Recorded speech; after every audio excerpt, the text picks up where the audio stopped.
Finally, start. India is not showing confidence about its own democratic record. New Delhi and Washington appear to be squaring off for a fight over the US expressing its concern about the Modi government's action ahead of the general election. After the US Statement Department spokesperson first made a comment on the arrest of Delhi Chief Minister Arvind Kejriwal, the Ministry of External Affairs MEA summoned the acting deputy chief of the US mission in Delhi and sternly called on the US to desist from interfering in India's internal affairs. A distressing down who was also handed to a German diplomat for a similar statement by Germany.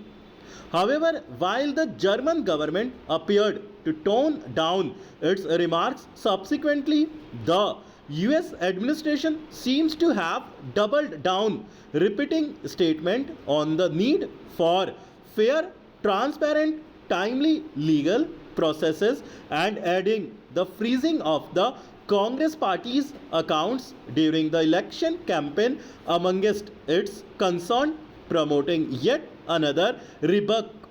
The US statements galling for the government are not new and its concern over the Citizenship Amendment Act, farmers protest against actions against NGOs and legal action against opposition politicians have been growing.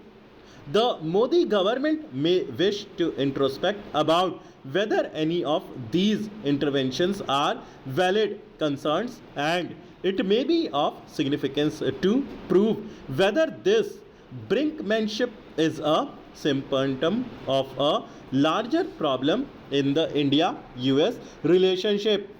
Since the US announced an indictment into an alleged assassination plot against the Khalistani separatist and India critic Gurprat Singh Pannu, claiming a link to a top Indian national security official, the quality of public engagement appears to have suffered a setback even though trade, technology sharing and military and strategic cooperation remain strong.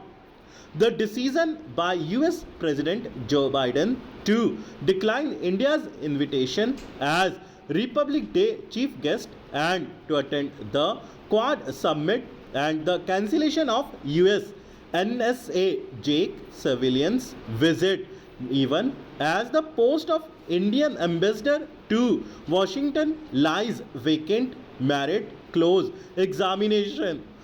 Given the over Mr. Kejriwal's arrest, New Delhi has a few choices. It can choose to continue this high decibel public and unseemly spat.